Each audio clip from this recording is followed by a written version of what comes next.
Assalamualaikum warahmatullahi wabarakatuh. Teman-teman semuanya, mudah-mudahan sehat-sehat selalu, dan kepada yang berpuasa saya ucapkan selamat menjalankan ibadah puasa. Pengamat politik Adi Prayitno memberikan analisis tentang kedekatannya Presiden Prabowo dengan mantan Presiden RI yaitu Joko Widodo. Boleh dikata menurut Adi keduanya seringkali bertemu, bahkan seringkali berbagi bertukar pikiran dalam hal mungkin menyelesaikan masalah dan lain-lain. Memang ini tidak seperti biasanya ya, mantan-mantan presiden ini ya. Seperti kalau waktu SBY itu kan begitu tidak jadi presiden, jadi jarang berhubungan dengan Presiden Jokowi waktu itu. Tetapi ini memang Presiden Prabowo memberikan tempat khusus ya kepada mantan Presiden Jokowi. Bagaimana analisa pengamat politik Adi Prayitno? Berikut ini videonya yang saya re-upload dari channel YouTube Adi Prayitno Official. Saya agak sedikit tertarik untuk bicara tentang bagaimana posisi Pak Jokowi yang kelihatan sangat istimewa di pemerintahan Pak Prabowo kali ini. Kenapa istimewa? Saya kira memang indikasinya cukup banyak. Misalnya ketika sehari dua hari ini kan kita menyaksikan betapa misalnya Pak Hashim bertemu dengan Pak Jokowi di Solo. Secara politik ini kan bisa dimaknai bahwa Pak Hashim itu adalah dianggap sebagai representasi dari kubu pemerintah, dan beliau juga adalah posisinya sebagai adiknya Pak Prabowo Subianto. Pastinya ini kan menempatkan posisi Pak Jokowi sebagai mantan presiden adalah sebagai sosok yang sangat istimewa. Jadi tidak mengherankan kalau kemudian pertemuan Pak Hashim dengan Pak Jokowi ini dikaitkan dengan soal kemungkinan apa saja yang kira-kira bisa disinergikan, pikiran-pikiran dari Pak Jokowi, masukan-masukan dari Pak Jokowi, feedback-feedback dari Pak Jokowi untuk pemerintahan Pak Prabowo di masa-masa yang akan datang.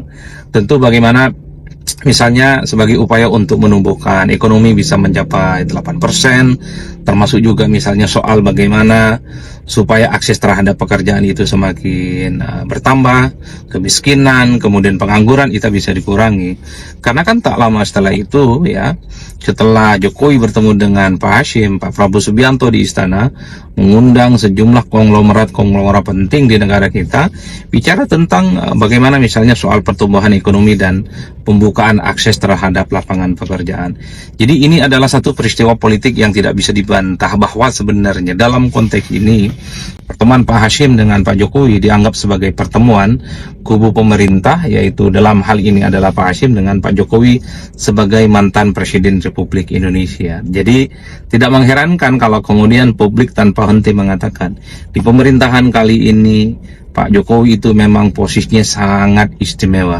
Pak Jokowi terus menyala karena selalu didatangi oleh pihak-pihak pemerintah sekedar silaturahmi dan bertukar pikiran bagaimana membangun Indonesia di masa-masa yang akan datang. Itu indikasi yang pertama. Sebelumnya juga kita misalnya melihat bagaimana sejumlah menterinya Pak Jokowi begitu intensif, begitu aktif berkomunikasi dengan Jokowi, bukan hanya datang ke Solo tapi juga sering melakukan video call. Misalnya Menteri Kehutanan Pak Raja Juli Antoni yang kemudian mengunggah misalnya di media sosialnya video call dengan Pak Jokowi, minta masukan, minta pendapat bagaimana membangun kehutanan di masa-masa yang akan datang yang jauh lebih produktif, tentu sebagai upaya bagaimana untuk bisa menunjukkan kinerja Pak Raja Juli ya di bidang kementeriannya. Itu kan mengindikasikan bahwa sebenarnya dibandingkan dengan mantan-mantan presiden yang lainnya, tentu Pak Jokowi sepertinya memang kelihatan sangat istimewa di pemerintahan kali ini. Kan itu yang terlihat, apalagi misalnya sebelumnya ketika Pak Raja Juli datang ke Solo mengatakan bahwa diibaratkan pesantren, Jokowi itu adalah seorang kiai dan Raja Juli itu adalah santrinya.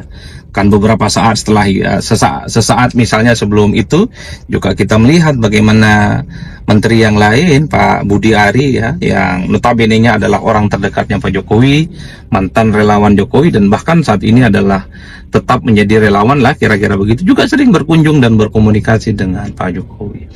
Ini yang kemudian publik tanpa henti selalu mengatakan betapa istimewa dan selalu menyala Pak Jokowi di pemerintahan kali ini, karena posisinya sangat strategis dibandingkan dengan SBY misalnya. Saya kira intensitas anasir-anasir pemerintah itu lebih kuat dan lebih intensif ke Jokowi dibandingkan dengan Pak SBY, kan kira-kira begitu. Bahkan kita bisa melihat dan masih ingat dalam memori kita bagaimana misalnya dalam hari ulang tahun Gerindra yang sangat spesial di Sentul, Bogor beberapa waktu yang lalu, Pak Prabowo Subianto begitu mengeluk-elukan Pak Jokowi dan bahkan cukup menggema di di Sentul kali itu ucapan terima kasih kepada Pak Jokowi.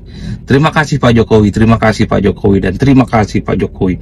Pekikan di ruangan di Sentul itu cukup luar biasa menggelegar sebagai bentuk respon bagaimana sekali lagi pemerintahan kali ini Pak Prabowo Subianto dan seluruh para pendukungnya memang sepertinya menjadikan Jokowi sebagai sosok yang sangat istimewa dibandingkan dengan mantan-mantan presiden yang lain, karena kita misalnya tidak pernah mendengarkan bagaimana ucapan-ucapan yang menggelegar disampaikan kepada kepada SBY ataupun ucapan-ucapan terima kasih kepada Megawati. Ya, kalau Megawati agak ada pengecualian karena kita tahu Megawati itu adalah sosok yang sampai hari ini misalnya tidak bisa berkomunikasi ataupun tidak mampu melakukan hubungan face to face dengan Pak Prabowo, yang dinilai ini sebagai indikasi bagaimana hubungan kedua tokoh ini, Prabowo dan Jokowi, ya sebenarnya up and down, suka turun dan suka naik ya.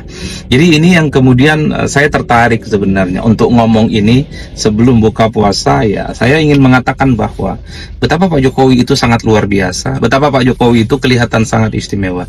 Minimal ini adalah petunjuk-petunjuk politik yang kemudian bisa kita tangkap dari sekian begitu banyak pertemuan-pertemuan politik, kunjungan-kunjungan politik yang dinilai bagian dari unsur-unsur kekuasaan dengan mantan-mantan presiden terdahulu. Dibandingkan dengan mantan presiden yang lain, tentu Pak Jokowi per hari ini masih kelihatan paling menempati posisi yang paling istimewa dibandingkan dengan SBY, dibandingkan dengan Megawati dan seterusnya. Mungkin saya hanya sebatas melihat dari jauh. Mungkin di panggung belakang sebenarnya pihak kekuasaan, pihak pemerintah mungkin juga sering bertemu dengan SBY, bertemu dengan Megawati ataupun bertemu dengan tokoh-tokoh yang lain. Tapi orkestrasi pertemuan ini kan tidak tercium oleh publik, karena politik itu kan soal apa yang tampak di permukaan. Politik itu kan soal apa yang kemudian bisa diraba dan apa yang bisa dilihat. Per hari ini memang sangat kelihatan sekali bagaimana ya pemerintahan hari ini melalui orang-orangnya, melalui instrumen-instrumen di dalamnya adalah memang tidak bisa dilepaskan dari Pak Jokowi. Jadi itu yang kemudian membuat saya cukup tertarik untuk mengatakan itu. Nah, yang kedua, sebelum yang terakhir, mungkin banyak pihak yang salah memprediksi bahwa Jokowi itu akan lemdak setelah tak lagi jadi presiden, karena memang ada kecenderungannya siapapun di negara kita kalau sudah tak lagi menjadi pejabat publik, aura kebintangannya hilang. Tak akan ada orang, tak akan ada siapapun yang kemudian sering berkunjung untuk minta pendapat, untuk minta masukan dan saran. Tapi Pak Jokowi per hari ini kekuatan politiknya kan sangat kelihatan terasa, kan kira-kira begitu. Pak Hashim ketemu, Pak Prabowo juga sering bertemu, menteri-menteri Pak Prabowo juga sering bertemu, dan seterusnya.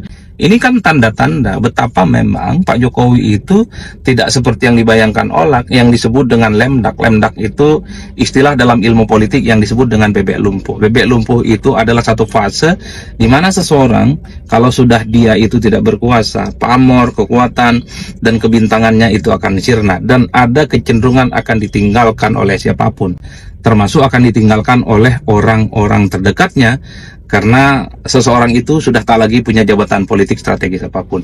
Jadi itulah yang saya sebutkan, mungkin banyak pihak yang salah memprediksi bahwa sebenarnya Pak Jokowi itu akan lemdak, tidak punya power apapun setelah tak lagi jadi presiden.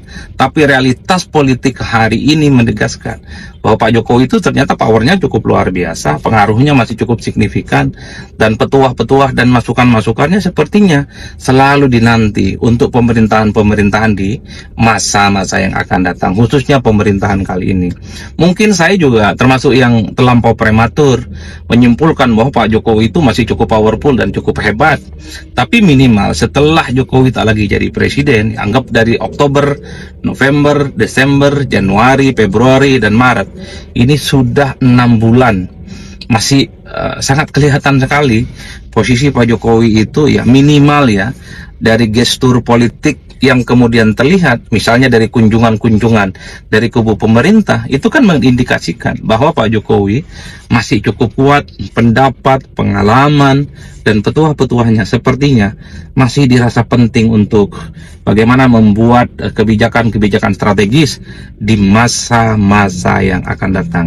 Sekali lagi mungkin saya prematur berkesimpulan semacam itu, karena kata orang ini tinggal nunggu waktu. Sebenarnya siapapun di negara ini yang jadi presiden tinggal nunggu waktu, bagaimana ke depan posisinya tidak akan sekuat dan tidak akan sepenting seperti ketika menjabat sebagai presiden. Baru 6 bulan Jokowi tak lagi presiden, sangat kelihatan masih kekuatannya terjadi di mana-mana. Tinggal kita tunggu apakah kalau sudah setahun tak jadi presiden, apakah kalau sudah 2 tahun tak jadi presiden, aura dan pamor Pak Jokowi itu akan sirna, ataukah tetap kuat seperti sekarang, di mana minimal orang melihat begitu banyak intensitas pertemuan-pertemuan yang dilakukan oleh kubu pemerintah untuk selalu bertemu dengan Pak Jokowi, untuk selalu minta pendapat-pendapat penting dengan Pak Jokowi. Karena sekali lagi dibandingkan dengan SBY, apalagi Megawati, rasa-rasanya ya kubu pemerintah per hari ini intensitas silaturahmi, pertemuan, minta pendapatnya jauh lebih sering bertemu dengan Jokowi dibandingkan dengan yang lain. Saya kira di situ